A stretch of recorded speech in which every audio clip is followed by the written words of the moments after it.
Bueno, el objetivo del sistema, en este caso el escogido, es el control de inventario de una tienda. ¿Qué se requiere en esta tienda? Llevar el control de los productos, saber cuántos tienen en stock, quiénes son sus proveedores y registrar las ventas. Para llevar a cabo este trabajo, entonces se creó o se trabajó con el modelo de entidad-relación, el siguiente. Se trabajaron 4 entidades, en este caso está proveedores, productos, ventas y detalle de ventas. Este detalle de ventas nos permite gestionar la relación de muchos a muchos que hay entre productos y ventas. Entonces, inicialmente se va a trabajar con una relación de uno a muchos entre la tabla de proveedores y la tabla de productos. Un proveedor puede abastecer la tienda con muchos productos, mientras que vamos a trabajar de manera que un solo producto pueda ser abastecido por un único proveedor. Se puede trabajar también de muchos a muchos, pero en este caso lo vamos a trabajar de uno a muchos, haciendo la salvedad que un solo producto va a ser abastecido por un solo proveedor. Bueno, también tenemos acá, entre ventas y el detalle de ventas, tenemos que una venta va a tener muchos registros en el detalle de ventas y de que un producto va a tener muchas salidas en el detalle de ventas. Ok, entonces una explicación leve. Volvemos a repetir, se crearon las 4 entidades, una de proveedores, productos, ventas y detalles de ventas. Pues aquí está la explicación de la, de las diferentes relaciones que hay entre estas tablas. Eh, Profundizando un poco ya dentro del trabajo que se realizó, bueno, se instaló el Oracle 18C, se trabajó con el SQL Developer 24.3, la conexión principal donde están contenidos los archivos principales, bueno, se llamó proyecto final. Eh, Ahí se creó, pues se ingresó con el usuario que se creó mientras la instalación, que fue eh, el usuario que tiene los roles pues, principales, eh, como sysdba o el system o el sys, ¿no es cierto? Ya luego con ese usuario se creó un usuario llamado John2 con el fin de independizar las funciones de este usuario. La idea era no tener todas esas carpetas principales con las que se crea el proyecto principal. Bueno, entonces aquí está la forma como se creó el usuario John2. Y se le otorgaron permisos de manera pues manual, si se puede decir así. Bueno, ¿qué nos permite este usuario John2? Crear una nueva instancia llamada Proyecto ACA. Entonces ingresamos con las credenciales de ese usuario, John2, y le agregamos pues, la contraseña. Y lo primero que yo hago, entonces, o lo primero que hacemos es crear un tabla space y su data file en la ruta correspondiente. Entonces voy a agrandar un poquito acá, donde creo una tabla space, la cual se va a llamar proyecto único. Creo el data file y le paso la ruta donde va a ir almacenado ese, o donde se va a crear ese data file. Lo creo así como tal como lo vimos en la clase, con un tamaño de 100 megas y autoextensible de 10 de 10 en 10 hasta 500. Bueno, repito nuevamente, el tablespace se llama proyecto único. Aquí verificamos que fue creado. Cuando ingresamos allá al explorador de archivos, buscamos la ruta, este equipo, el C, carpeta app, usuario, producto, 18, hora data. Y bueno, llegamos aquí a verificar que se creó correctamente ese tablespace. Entonces ya procedemos a crear las tablas correspondientes y las vamos a almacenar en ese tablespace y vamos a crear el data file con ese usuario John2. Entonces, perdón, no, este ya está creado como tal. Lo que vamos a hacer con el usuario John2 es a crear las tablas. Entonces, creamos la tabla de proveedores. La tabla se va a llamar proveedores 1. Listo. Explicamos así por encimita, se crea la llave primaria, el ID proveedor, se crea el nombre del proveedor, contacto proveedor, teléfono del proveedor, el email del proveedor, todo pues sencillo. Y aquí le indicamos que lo vamos a guardar en la tabla space llamada proyecto único. Viene a ser el table space que creamos acá. Listo. Continuamos con la tabla de ventas. La tabla de ventas igual, tiene un ID, ese ID es venta ID, tiene una fecha de venta, un total de venta. Ese total de venta, pues aquí se manejó con un check donde ese campo debe ser mayor o igual a 0. Tenemos también de que esta tabla también fue almacenada en el table space proyecto único. Aquí verificamos que fue exitoso ese guardado. Y ahora vamos con la tabla de detalles de venta.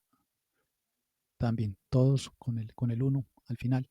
Dice acá que este detalle de venta tiene un ID de venta y tiene un ID de producto. Tiene una cantidad vendida y tiene un precio de venta unitario.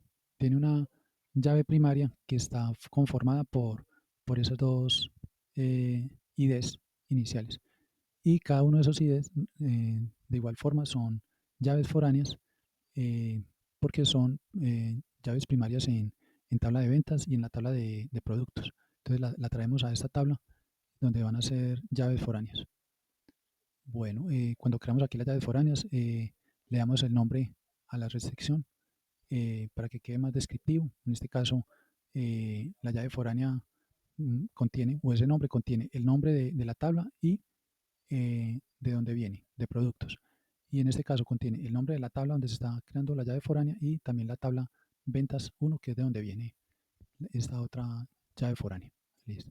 Y por último, creamos aquí la tabla de productos, eh, también llamada productos 1, donde tenemos un ID producto, tenemos un nombre de producto, una descripción, tenemos un precio unitario, tenemos una cantidad de stock, tenemos un proveedor, el precio unitario también le especificamos acá que mayor o igual a cero, ese campo, la cantidad de stock también va a ser mayor o igual a cero. Y bueno, y aquí tenemos una llave foránea eh, en productos que es la llave que está apuntando al ID del proveedor, porque esta tabla se relaciona con la tabla de proveedores. Dijimos al principio que un proveedor puede abastecer con muchos productos, ¿no es cierto? Entonces aquí se crea la relación. Bueno, se insertan los datos en la tabla proveedores, ingresamos aquí 10 registros y aquí la evidencia de que se están guardando.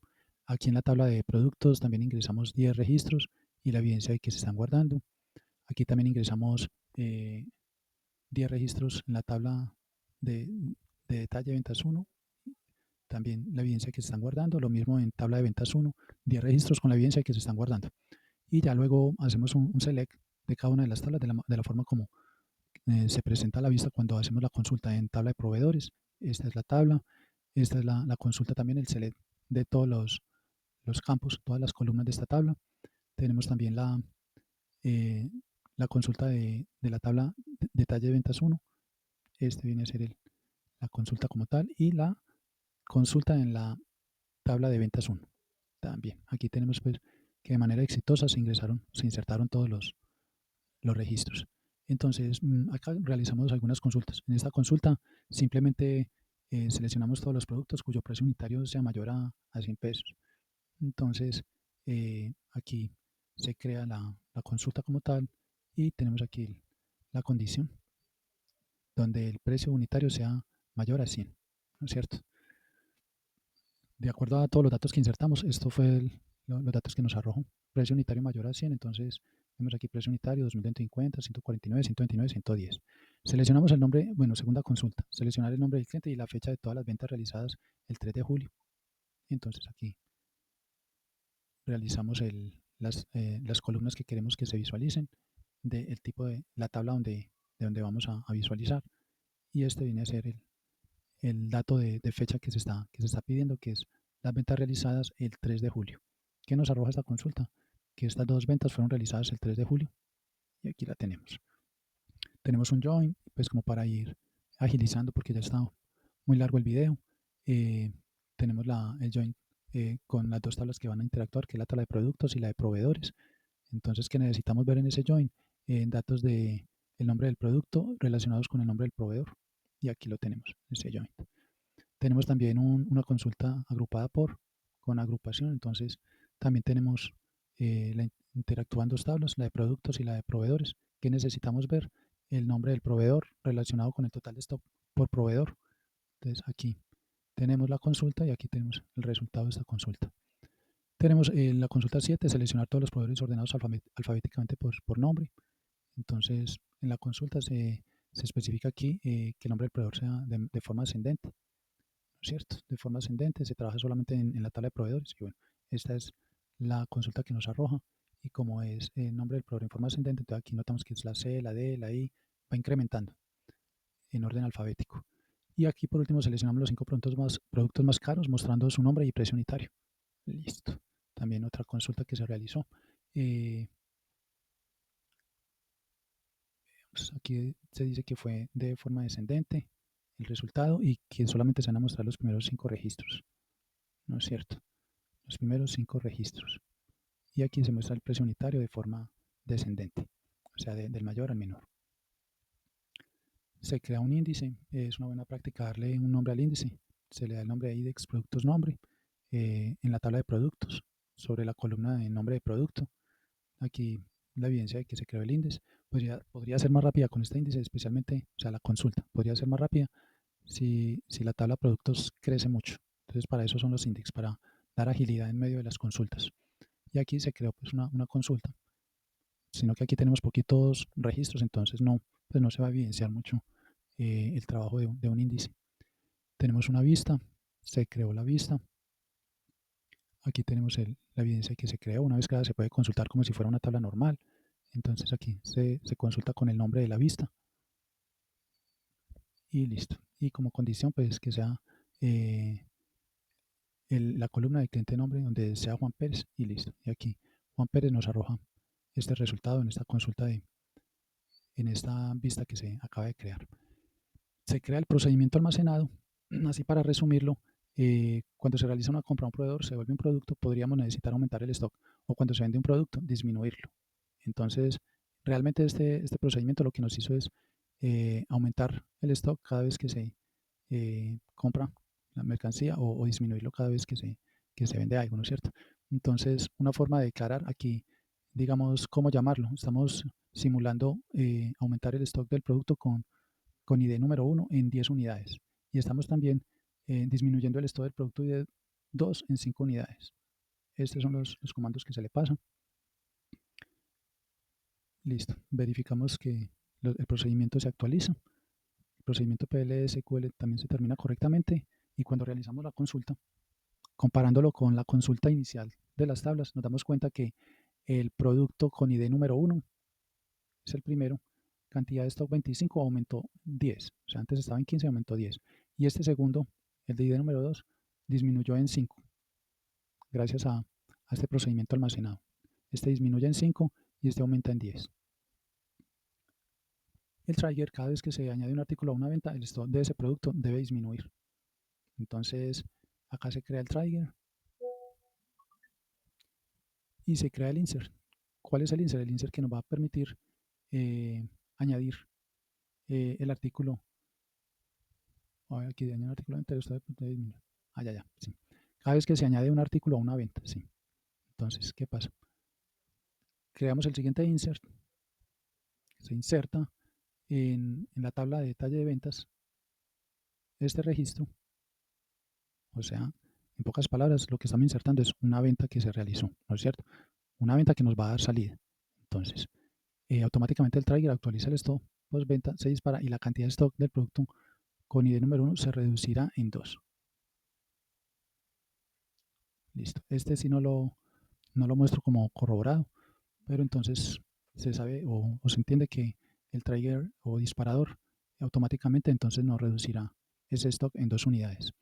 Bueno, ya para terminar, creamos un rol.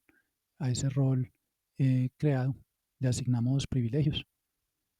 Esos privilegios son sencillos para crear sesión, para crear tablas o alterar cualquier tabla dentro de ese rol. Listo, aquí la evidencia de que nos corrió. También creamos un usuario. Ese usuario le agregamos pues su clave como tal, lo creamos y le otorgamos ese rol. Le pasamos ese rol que acabamos de crear de manera correcta. Entonces, doy por finalizado mi trabajo.